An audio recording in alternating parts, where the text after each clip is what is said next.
This right here is Las Vegas, Nevada. Welcome to the Link Studios overlooking Caesars Palace and Monday's episode of Bet.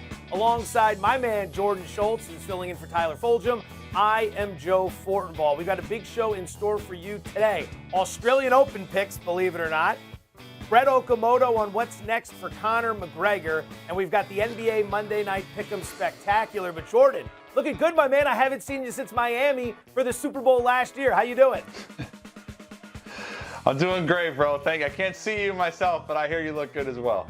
You're not missing anything. Trust me, you are not missing anything. For anyone interested in whether or not you should make a play on the Utah Jazz at 6-1 or better to win the Western Conference, we're going to be talking about that today on Daily Wager, 3 p.m. Pacific, 6 p.m. Eastern on ESPN 2. We're also going to have it up on our YouTube channel, youtube.com/ESPN Sports Betting. It's where we have a lot of our additional content. So if you're looking for more from this crew, Doug Kazarian and beyond, youtube.com/ESPN Sports Betting. All right, Jordan, we start Mondays with a little game called Reaction or No Action. It's very simple. We've got 4 statements. If you agree with the statement, you will react. If you disagree with the statement, it's no action. Are you ready? I'm ready, brother. All right. Speaking of those aforementioned Utah Jazz, with a record of 22-5, they currently own the NBA's best mark as we approach the midway point of the season. So, reaction or no action, the Jazz, who are currently on pace for 58 wins, will win 55 games this season. I got serious reaction, and it's not just Donovan Mitchell, it's the Mike Conley effect. And, you know, last season, he never really found his footing, Doug, but this year, playing alongside Rudy Gobert, it's one of the most devastating 1-2 punches in the league. I think Conley's made a really good case for an all-star. He's about 16-6. He shot the ball really well. I just think there's a real balance to Utah, and I mentioned Mitchell because he's a superstar, and I don't know if he's peaked yet as an NBA player. I think he's getting better, but his playmaking, he's shooting the ball extremely well, about 42% from 3, league 5 assists per game, which is the most he's ever averaged. And Utah believes that they belong, and part of that's Quinn Snyder. A lot of it's defensively as well. They have been elite defensively, and the only team better in the NBA for cleaning the glass, which takes away blowouts, Doug, is the Los Angeles Lakers. So if you believe that the Lakers are contenders, then you might as well believe that the Jazz are as well, because offensively they're more efficient. All right, we're firing at each other right out of the gate. I'm going to go no action here. The Utah Jazz are absolutely legit, but 55 wins in a 72-win season means they need to win 76% of their games. Over the last 10 years, we have only seen 7 teams, 7, win 76% of their games. The rest of the way, they need to go 33-12, which is 33% of their games. Now, forget about the numbers for a second. Take a look at the schedule. I don't want to downplay anything they've done, but when it comes to the Lakers, the Clippers, the Nets, the Sixers, some of the best in the business, Sixers who they'll play tonight, they've only met those 4 teams a combined 2 times. However, the Knicks, the Pelicans, the Timberwolves, the Pistons, some of the bottom feeders in the NBA, they've gotten 7 games against them. And again, in a year with the pandemic and with COVID, overs are very dangerous because we see how quickly a season can be derailed. Reaction or no action number 2. Currently in second place behind LeBron James, Kevin Durant will finish with the most votes for the upcoming NBA All-Star game. This is reaction, Joe. It's close. It's close. And he's going to miss a couple more. But I will say this about Durant. He's having an MVP caliber season. His true shooting percentages almost mirror his MVP year. And I think the fact that Brooklyn is such an exciting team, a real national team as well with Harden as well as Kyrie, they're a contender too. To me, he will have the most votes. But I will say this, Doug. I want to know where you're at because you traditionally have been a big KD supporter. So I would assume you're on this as well because I'm surprised you disagree with me with Utah. I right here am going to react. I think Durant's going to end up getting past LeBron James. If you take a look at the way the voting is set up right now, I think it's about 100,000 difference, 4.3 million to 4.2 million.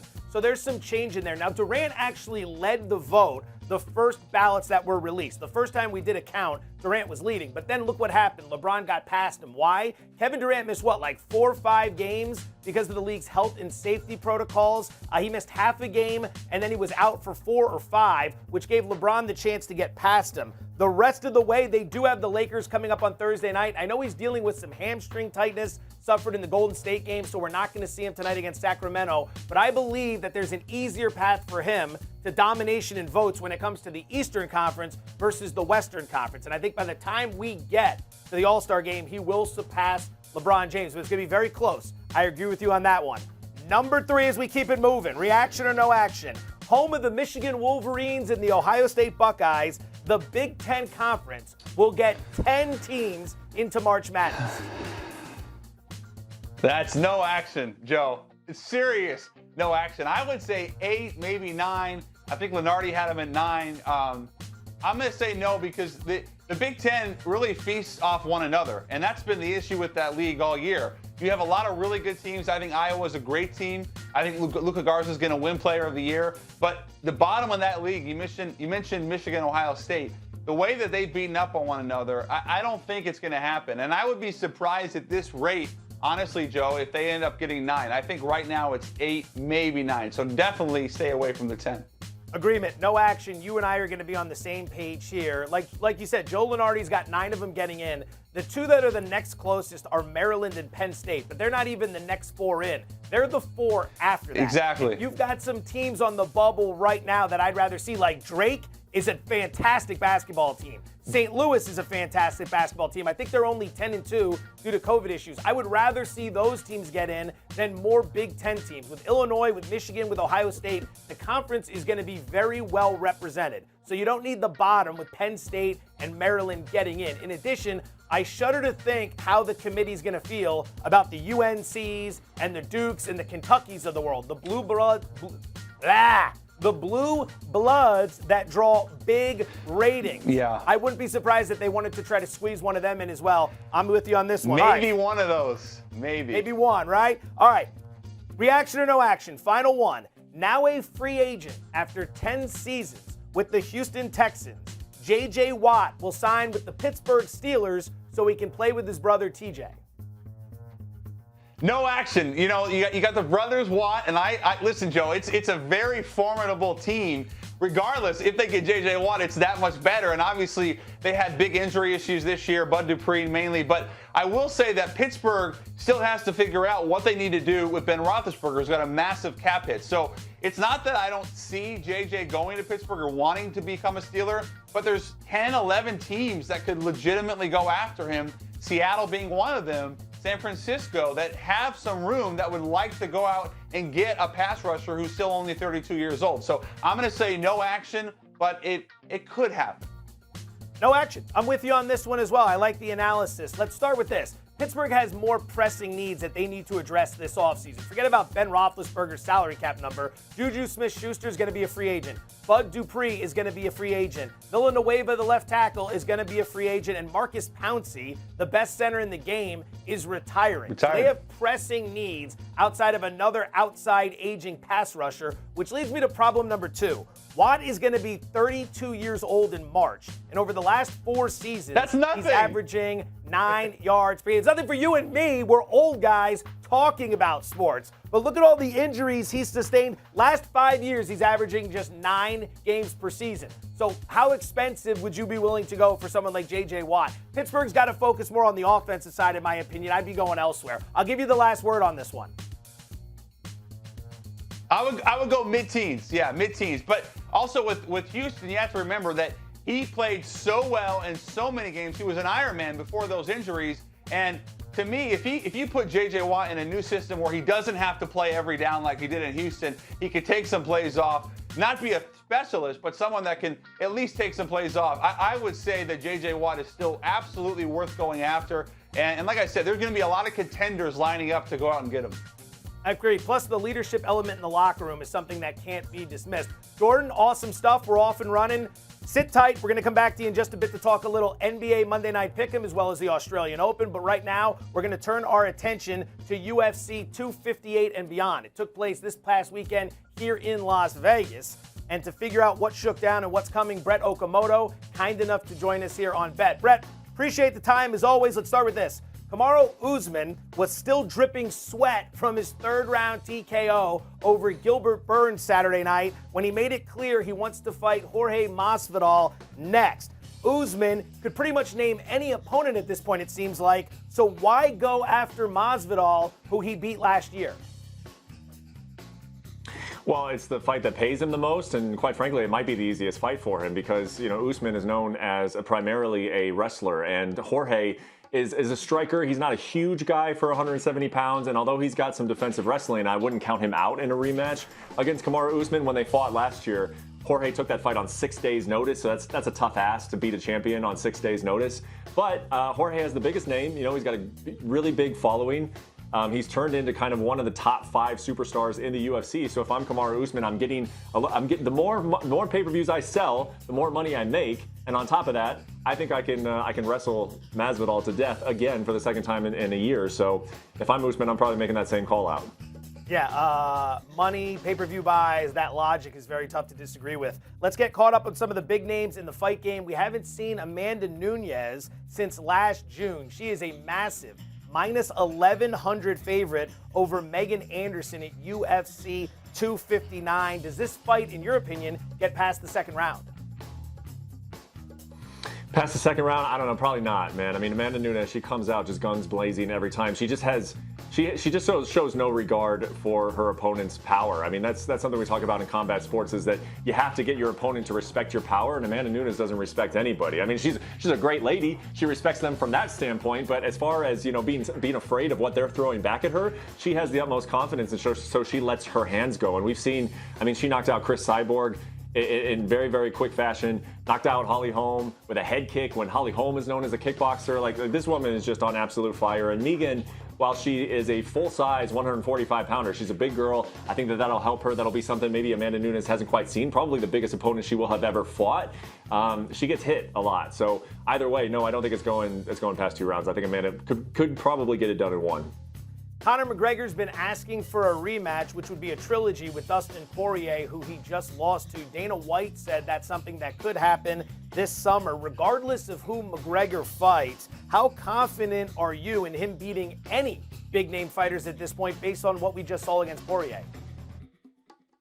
I'm still kind of confident, man. And but I'll tell you what, right now it's like a 50-50 proposition for Conor McGregor because, his talent hasn't gone anywhere. The talent is still there.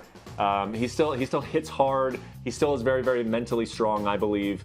Even though it was a little bit of a different feel going into the Dustin Poirier fight, he wasn't talking as much trash. He wasn't commanding the room as much as he usually does. But I still think all the ingredients that made Conor McGregor a superstar, he still has them. I just don't know if he has the motivation. And that is, in fight week, I don't know if he has the motivation in the gym.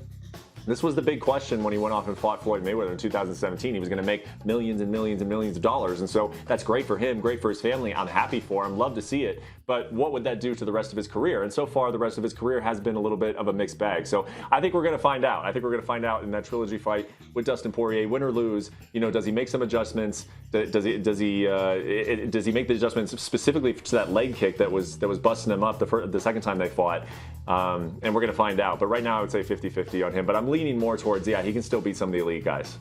Final question for you. Khabib Nurmagomedov has made it clear that he would come out of retirement possibly for one more fight. So what are the odds, in your opinion, that we see him fight again, and whom would that be against? Yeah, well, he really hasn't actually made it clear that he would come back. He has spoken in the past that there was one fight that would bring him back, and that is against George St. Pierre, but that's not really a fight the UFC is interested in making. George, as recently as even today, has come out and said that he's retired. He's only had one fight, I think, in like the last 6-7 years. So we're talking about 2 guys who are basically kind of done. I do think that if there is a fight that would bring Khabib back, it's if this lightweight division settles without him, and then there is some guy, whether that's Conor McGregor or whether it's someone else that maybe Khabib hasn't defeated before, that is able to separate himself, rise to the top, and people are saying, man, that guy maybe could beat Khabib. I think the competitor that he is would want to come back and prove that wrong. But I don't know, man. I got to say, I think there's probably a less than 10% chance that Khabib ever fights again. Brett Okamato, ESPN MMA analyst, kind enough to join us here on Bet. Brett, we always appreciate the time. Thank you so much. Anytime, guys. See ya. All right, let's get him back in here. Jordan Schultz returns for a little NBA Monday Night Pick'em. As a basketball expert, I'm going right into his wheelhouse here. Take it easy on me, Schultz. You were red hot last year when we were picking games on Daily Wager. Let's see if you can keep it going now. Game number 1, the aforementioned Utah Jazz. They're laying 7.5 with a total of 225.5. They're set to host the Philadelphia 76ers tonight. Where are you going? Oh, Joseph, you're too kind. Well, Utah has the best record in the league and the best ATS record in the league, but 7.5 points is an awful lot to give up to perhaps the best team in the East, certainly the most consistent team. And I'm going to go to Joel Embiid because I will make the case that he is an MVP candidate. 29-11, they have a 117.5 offensive rating, the Sixers do, when he's on the court. It's the second best in the league. And that starting lineup is the third best in the NBA in terms of lineups, anything with 200 minutes. So I think 7.5 points is just too many. And also, by the way, Utah, you mentioned, I want to see them against a great team, a really good team. And that's why I think 7.5 again is just too much. All right. Don't disagree with you there. I'm going to play the total in this game, and I'm going to go over 225.5. I don't want to get in front of Utah right now. 18-1 straight up, 17-2 against the spread over their last 19 games. So right out of the gate, that's something I want to be a little bit concerned of. Now, in addition to that, when you take a look at what's going to be happening against Philadelphia 76ers, it's the final game on a 4-game road trip in which they're giving up about 116 points per game. We remember their struggles on the road last year. And while they've been a little bit better on the road this season, they're still not a great team. We saw what they did against Portland. I believe it was Friday night. They got waxed by the Blazers, who were incredible from three-point range. That's what worries me here, is the fact that Portland can shoot the three and Utah can shoot the three. They're a top 5 team in shooting the three-pointer. Obviously, that's where I'm trying to go here. But at the same time, Philadelphia struggles to defend the three-pointer. 17th. I'm going against the move. It's been coming down all day, but I am going to play the over at 225.5. Game number 2. It's the Los Angeles Clippers. They're laying 3.5. The total is 216 against the Miami Heat. What do you like here? I like the Heat. You know, I've said it for the last couple weeks, Joe. At some point, Miami's going to have to start winning games. And you mentioned the shortened season earlier. This is that point. You go on the road to L.A. There's no L.A. flu because nobody's going out. Tyler Hero returns to the lineup. They're getting 3.5. And Jimmy Butler's starting to make shots. You know, he got off to a really slow start, Joe, after the bubble where he played great. And everybody was wondering, what's wrong with Jimmy? Well, maybe he was tired. I'm not sure. But he's playing really well now, much more consistent. Miami's been a little bit better defensively, which is huge against Kawhi. And I like the 3.5. And I actually think Miami's going to win this game straight up. So there's some value in that money line as well. Bonus money right there. I like where you're coming from. I'm going to go to the total again. I'm going to play the under at 216.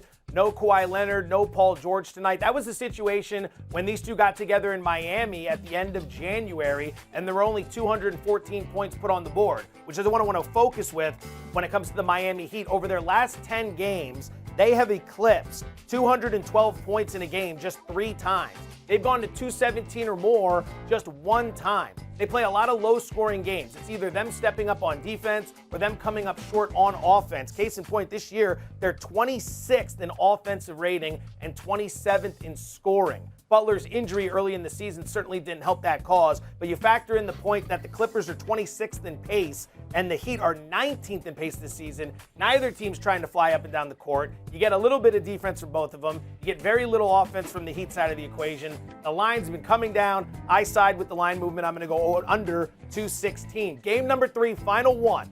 No Kevin Durant tonight for the Brooklyn Nets. They're still laying 4 with a total of 243 against the Sacramento Kings. What do you like here?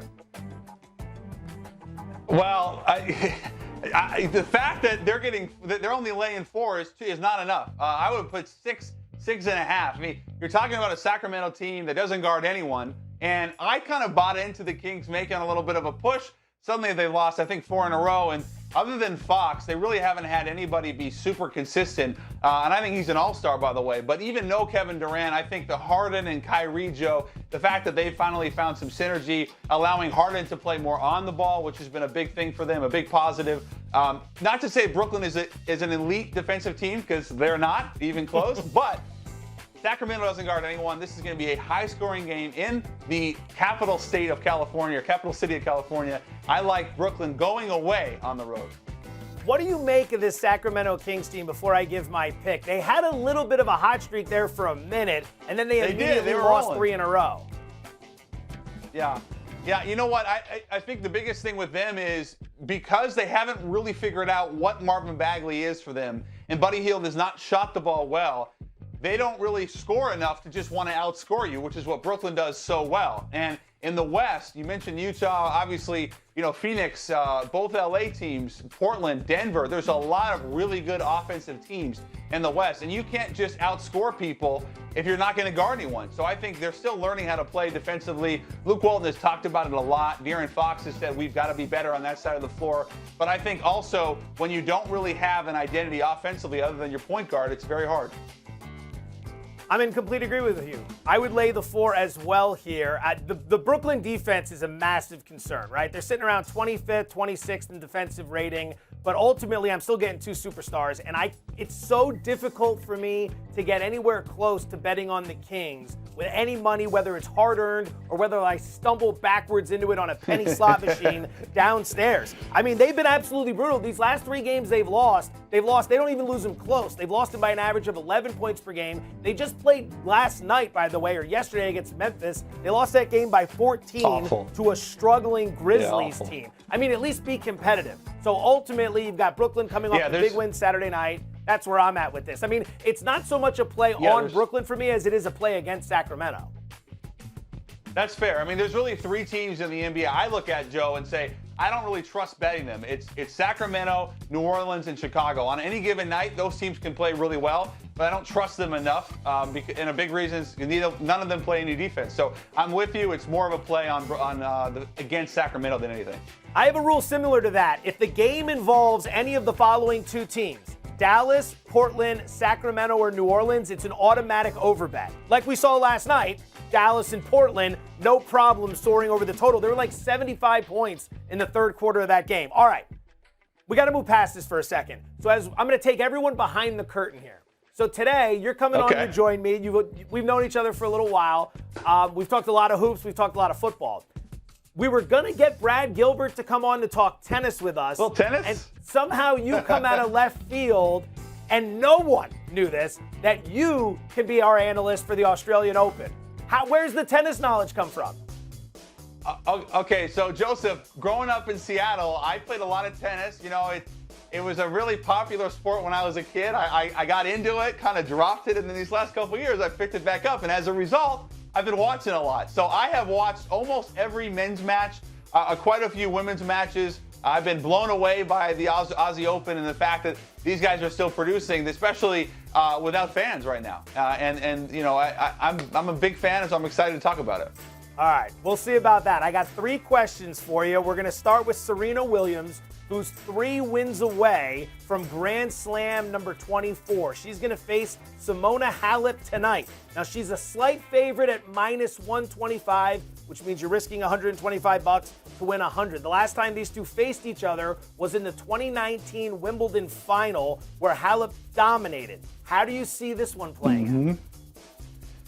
Well, what did Djokovic say? He said it's like ice out there. And the fact that you have this kind of speed reminds me of grass. And Halep is as consistent as they get.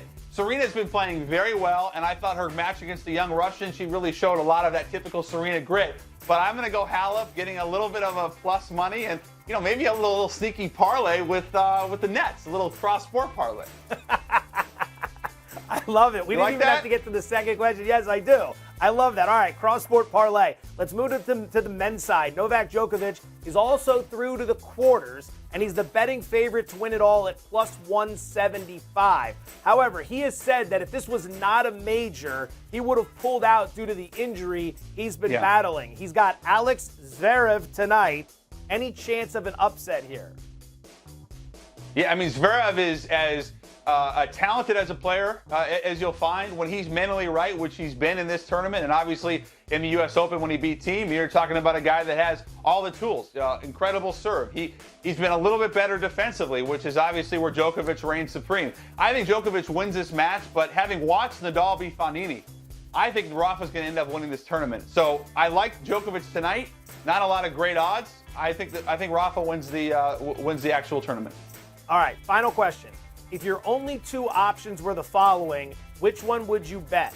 Serena Williams to win the whole thing here for Grand Slam number 24, or the Joker to win the whole thing on the men's side for major number 18? Oh, that's tough. Well, if I'm going to be forced between those two, I would probably go Djokovic, even though I'm contradicting myself, because I really do think Halep's going to beat Serena. The men's field is really, really tight right now. I mean, the fact that Medvedev is playing this well and really, he had that kind of stretch in the fall where he really struggled is a concern. But I do believe that Djokovic is playing great, and the fact that he is motivated right now to break the record, I will lean him.